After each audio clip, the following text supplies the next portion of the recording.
석유나 천연가스 난방의 연료비 부담이 커지면서 이런 땅속의 열기를 이용하려는 움직임이 눈에 띈다. 다른 대체 에너지원처럼 지올도 개발의 손길을 기다린다.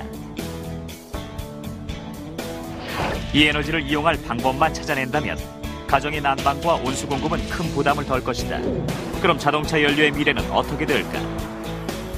에탄올을 이용한 자동차부터 전기 자동차에 이르기까지 많은 연구가 있어왔다. 지열 에너지를 이용해서 전기를 최초로 만든 곳은 이탈리아의 도시 토스카나이다. 1904년 처음으로 전기를 만들기 시작했는데 오늘날에는 100만 가구의 전력을 공급하고 있다. 자동차의 세계로 넘어가 보자.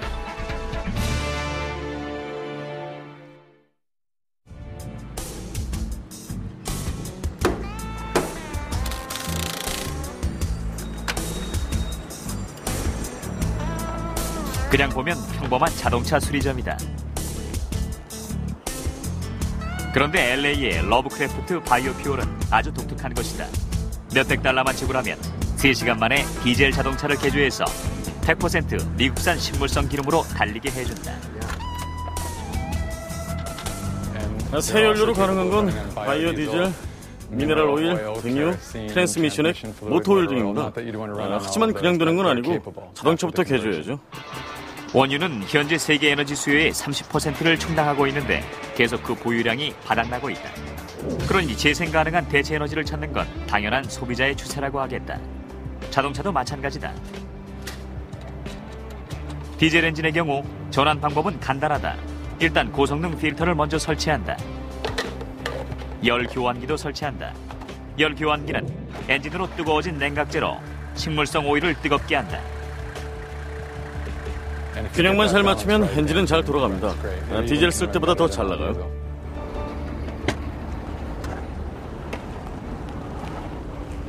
최고 연료는 식물성 기름 폐유다. 이미 요리 과정을 거쳐서 수분이 걸러졌기 때문이다. 식당과 얘기만 잘 두면 폐유는 공짜로 얻을 수 있잖아요. 양쪽 다 이득을 보는 거예요. 식당은 폐식용유 처리 비용을 절감할 수 있어서 좋고 운전자는 공짜로 연료를 쓴다. 새 식물성 기름도 작동은 잘 된다. 성능으로 보면 목화 씨기름이 최고인데요. 콩기름이 구하긴 쉽죠. 차도 잘 달리고 저렴하고요. 그래서 우린 콩기름을 많이 써요. 그걸로 우리 농부들을 도울 수도 있고 미국 경제에도 도움이 되죠. 이미 자리를 잡은 상태예요. 요리용으로 쓰던 기름을 자동차 연료로 쓴다는 건 정말 흥미로운 발상이다. 게다가 대기 온실가스 문제 해결에도 큰 도움이 된다. 온실가스의 20%를 내뿜는 내연기관 자동차가 줄기 때문이다. 그래서 더욱 반가운 것이다. 바이오 연료로는 식물성 기름도 있고 바이오 디젤, 에탄올 등이 있는데 모두 재생 가능하고 또 매우 친환경적이다. 일단 유독성 가스 배출이 매우 적다. 게다가 연료로 쓸 식물을 재배하면 식물이 자라면서 공기 중 이산화탄소를 해결해주니 이것 또한 큰 장점이라고 할 수 있다. 식물성 기름으로 만든 바이오 디젤, 그리고 에탄올, 식물성 당분에서 증류한 알코올 연료 등이 최근 들어 각광받는 바이오 에너지다. 그러나 자동차가 출현한 초기에도 이런 연료는 존재했다. 루돌프 디젤은 땅콩 기름으로 엔진을 돌렸다. 헨리 포드는 에탄올 연료용 T형 자동차를 만들었다. 그 이후로 원유가 나타났고 또 가솔린도 이용하기 시작했는데 에탄올보다 저렴했거든요. 당시엔 바이오 연료 생산 단가가 높았어요. 이렇게 저렴한 기름이 나오면서 초기 바이오 연료는 가격 경쟁력을 잃었다. 그런데 이제는 예전으로 돌아가려고 하는 거예요. 예전에 쓰던 연료를 다시 쓰려는 거죠.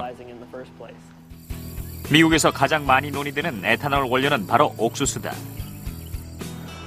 그런데 옥수수로 에탄올을 만드는 과정에 비싼 화석 연료가 많이 소요되기 때문에 가격 경쟁력은 약하다.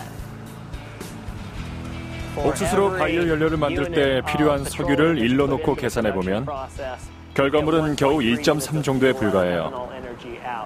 그래도 나쁜 건 아니지만 경쟁력이 없는 거죠. 이와는 대조적으로 브라질에서 사용하는 사탕수수 에탄올은 투입되는 화석연료의 8배에 해당되는 에너지를 만들 수 있다. 게다가 직접 원료가 되는 당분은 연소시켜서 에너지로 쓰고 나머지는 태워서 발효와 증류에 사용한다.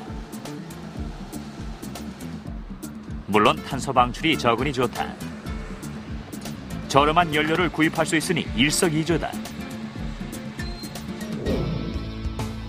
콜로라도의 국립대체에너지연구소에서는 식물 전체에서 당분을 추출함으로써 사탕수수만큼이나 효율성 높은 연료를 개발하는 중이다. 섬유소 바이오매스를 이용하는 것이다. 그 유망 재료 중 하나가 농가에서 처치곤란해 하는 옥수수 줄기와 껍질 등이다. 옥수수를 재배하면 줄기, 껍질, 옥수수 속, 이파리는 다 버리고 그 나달만 먹게 되잖아요. 나머지는 먹을 수 없으니까요.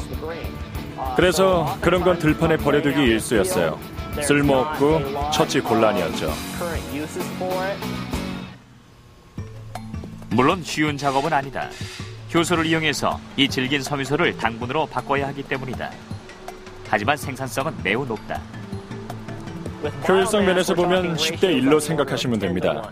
석유를 얼마나 사용했고 결과물이 얼만큼인지 계산해보면 투입한 석유의 거의 10배를 생산하는 셈이죠. 스위치 그래스로 부르는 질긴 들풀은 더 강력한 바이오 연료로 부상하고 있다. 옥수수 여물 말고 이런 풀을 이용하면 1에이커당 생산되는 바이오매스의 양이 더 많으니 효율적입니다. 또 그것뿐이 아닙니다. 이걸 키울 때는 물이나 비료가 필요 없잖아요. 아주 빨리 자라고요. 자라면 1년에 2번까지 수확할 수도 있으니 대단하죠. 그리고 자라는 지역도 아주 넓어서 편리해요. 북부 다코타에서 텍사스까지 어디든 잘 자라죠. 자동차 대체 연료로 손꼽히는 것은 이런 식물성 바이오 연료뿐은 아니다. 전기 충전도 있다. 이게 하이브리드 자동차다. 이 차는 가솔린 엔진으로 달리는데 브레이크를 밟으면 그 에너지로 전기 모터가 돌아가게 된다. 펠릭스 크레이머와 그가 설립한 칼카스 연구소는 연비 효율적인 자동차를 개발했다. 토요타 프리우스를 더 발전시킨 것이다. 이 모델은 배터리 팩이 보강됐다.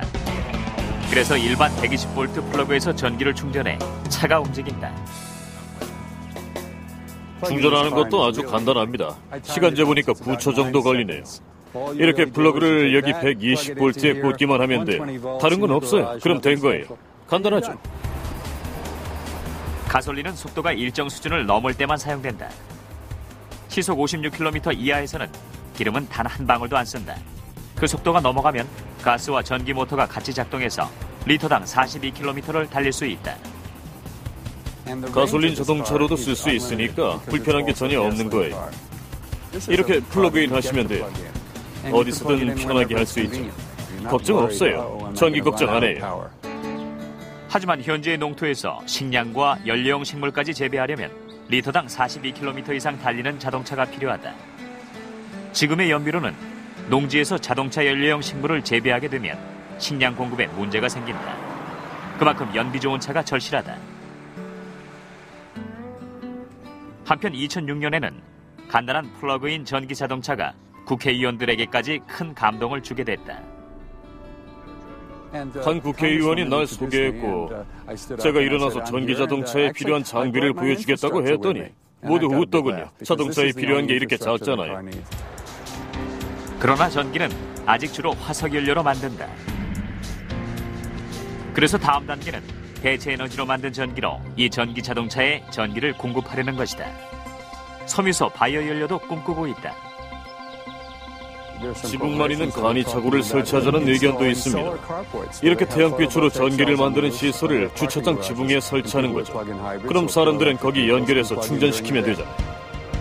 바이오 연료와 전기를 이용한 차량이 부상하면서 재생에너지 기술은 새로운 분야로 확장되고 있다. 바로 바다다. 스위치그래스 1에이커 수확량으로 만드는 에탄올은 4,350리터다.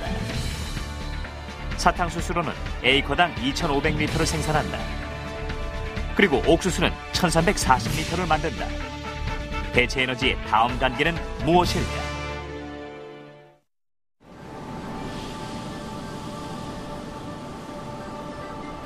바다는 지구 표면의 70%를 차지한다. 그러나 바다를 에너지원으로 보기 시작한 건 얼마 되지 않았다. 언젠가 바다는 무공해에 고갈되지 않는 에너지원으로서 그 몫을 하게 될 것이다. 수력 자원은 20세기의 놀라운 재생에너지원으로 부상했다. 앞으로도 엄청난 전력을 공급해 줄 것이다. 그러나 큰 강에는 이미 수력발전소가 다 들어가 있으니 차세대 수력발전은 바닷물이 담당할 것이다. 바다의 에너지를 이용한 다양한 기술 중에서는 조수간만을 이용한 뚝이 기존의 수력발전용 댐과 가장 유사한 형태라 할 수 있다. 이런 댐은 만조가 되어 수면이 높을 때 물을 끌어들인다. 전력 발전에 필요한 에너지가 충분히 모일 때까지 기다리는 것이다.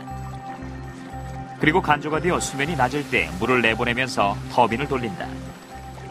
세계에서 가장 크고 오래된 조수간만 댐은 프랑스 라랑스에 있는데 1966년부터 가동됐다. 이곳에서는 오늘도 24만 가구에 전기를 공급한다.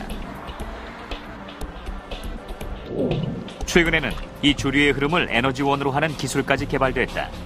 프로펠러 같은 터빈으로 해류의 운동 에너지를 이용하는 것이다. 이 조수의 흐름은 어느 바다에나 있기 때문에 장소에 구애받지도 않죠. 바다의 이 에너지는 정말 이용하기 편해요. 해수면일 필요도 없죠. 물론 바다라는 특수성 때문에 힘든 것도 있어요. 앞뒤로 움직이는 기계가 부식될 수도 있고 수리할 경우엔 비용도 적지 않게 든다는 것도 걸림돌입니다. 하지만 기술이 개발 중이죠. 이런 작업이 활발히 이루어지는 곳이 있다. 바로 영국이다. 마린 커런트 터빈 같은 회사들이 이 혁신적인 사업에 착수했다. 대규모의 말뚝을 해저에 내려보낸다. 그리고 터빈을 돌려 전기를 만든다. 터빈에서 운동 에너지가 만들어지는데 이때 그 에너지의 양은 사용되는 물질의 밀도에 비례합니다. 그래서 수력 터빈은 공기 터빈에 비해서 생산되는 전력도 몇백 배나 되죠. 파도를 이용하는 건 새로운 기술인데 미래가 밝다.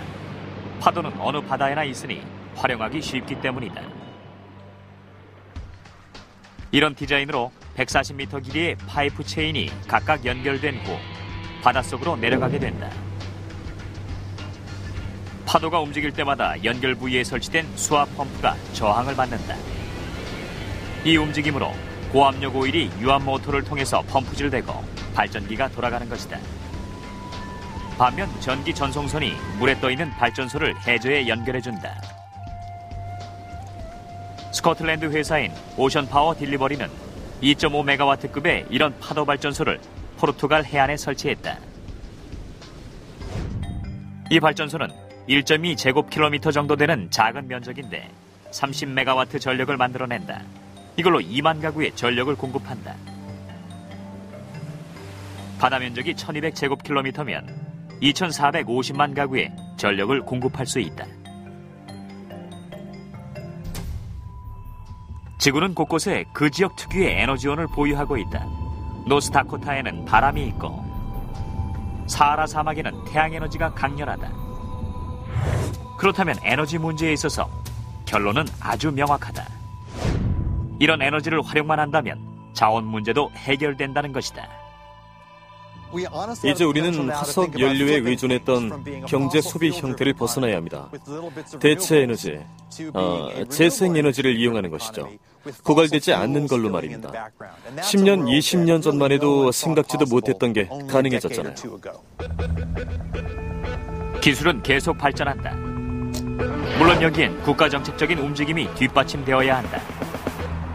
신개념을 도입해야만 한다. 바람으로 전기를 만들고 차 연료를 땅에서 수확하고 지붕엔 발전소가 들어선다.